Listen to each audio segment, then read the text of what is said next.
बेटी से रिश्ता। कहानी मयंक और विभा की है। मयंक एक अच्छी नौकरी करता था, लेकिन विभा की जाति का ना होने के कारण विभा के माता पिता शादी के लिए नहीं मानते हैं। पर जब दोनों अपनी मर्जी से शादी कर लेते हैं तो क्या है विभा, 6 साल हो गए हैं शादी को, लेकिन एक दिन नहीं गया कि तुम माँ पापा को याद कर परेशान नहीं होती। मैं कितनी कोशिश करता हूँ कि तुम सब भूल जाओ। कोई नहीं भूल पाता है मयंक। माँ पापा को कोई कैसे भूल सकता है। तभी सास का फोन आता है। माँ लो, विभा से बात कर लो, आज उसे अपनी माँ की बहुत याद आ रही है। बेटा विभा, मैं आ जाऊं? हम दोनों चलेंगे तेरे माँ पापा के पास। बोलो। ना माँ जी, वो आप लोगों को कुछ बोलेंगे तो मुझे और भी बुरा लगेगा। आखिर आप भी मेरी माँ ही तो हैं। अरे सुन लेंगे ना यार, कोई बात नहीं, बोलेंगे ही ना। चलो माँ, मैं फोन रख रहा हूँ। वो क्या है ना, आज विभा को लेकर डॉक्टर के पास जाना है। बहुत दिनों से इसके सर पर लगातार दर्द हो रहा है। अरे हाँ, ले जा बेटा, सर दर्द को हल्के में नहीं लेना चाहिए। वैसे भी ना बहू सोचती बहुत है। मयंक माँ का फोन रख देता है और दोनों कार से अस्पताल जाते हैं। लेकिन जैसे ही वो लोग अस्पताल जाते हैं, विभा को स्ट्रेचर में नर्स उसकी माँ को लेकर जा रही दिखती है। मयंक, माँ, मयंक वो मेरी माँ है।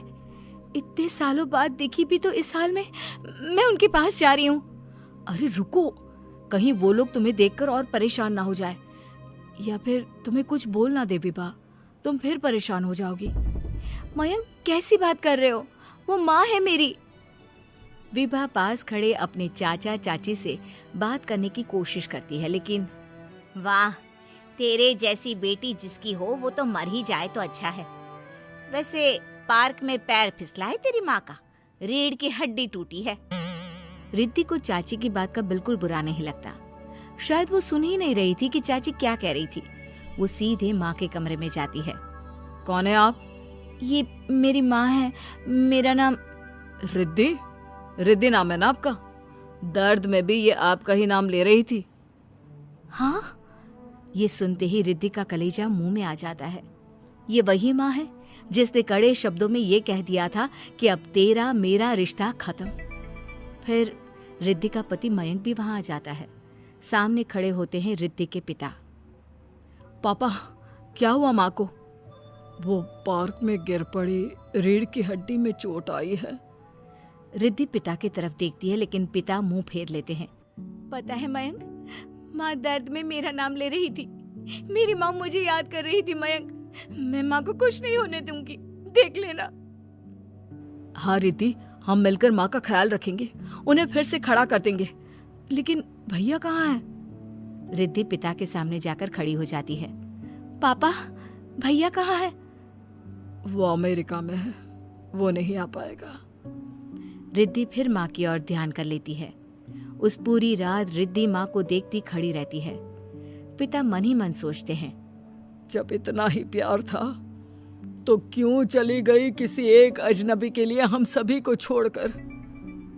तभी डॉक्टर बाहर आते हैं। आपकी वाइफ को होश आ गया है, क्या मैं उनसे मिल सकता हूँ? जी नहीं, वो बार बार अपनी बेटी का नाम ले रही है। रिद्धि बेटा, तुम अंदर चली जाओ। माँ रिद्धि को देखकर रोने लगती है। बेटा, माँ के गले लग जा। मैंने तो सोचा था तेरा चेहरा देखे बिना ही मर जाऊंगी। ऐसे कैसे? भला मैं अपनी माँ को कुछ कैसे होने दे सकती हूँ?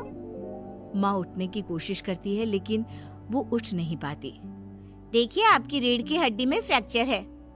मुझे प्यास लगी है, पानी पीना है। रुको माँ, मैं हूं ना, मैं पिलाती हूँ पानी अपनी माँ को। कोई और नहीं आया? तेरे चाची चाचा आए थे माँ, पर शायद मुझे देखकर चले गए। जाने दे, इस वक्त भी पुरानी रंजिश देख रहे हैं, और रंजिश भी कैसी। माँ अपनी बेटी से नाराज ही तो थी। रिद्धि अब पूरे समय माँ के साथ रहती है। उनके हर काम को करने में उनका सहारा बनती है। फिर एक रोज, आज आपको चलने की कोशिश करनी थी, लेकिन हमारे फिजियो के डॉक्टर नहीं आए जो आपको पकड़कर चलाते, तो फिर आज। डॉक्टर साहब, मैं हूं ना, मैं माँ को चलने में मदद करूंगी। रिद्धि माँ को चलाती फिराती, उनके खाने पीने का ख्याल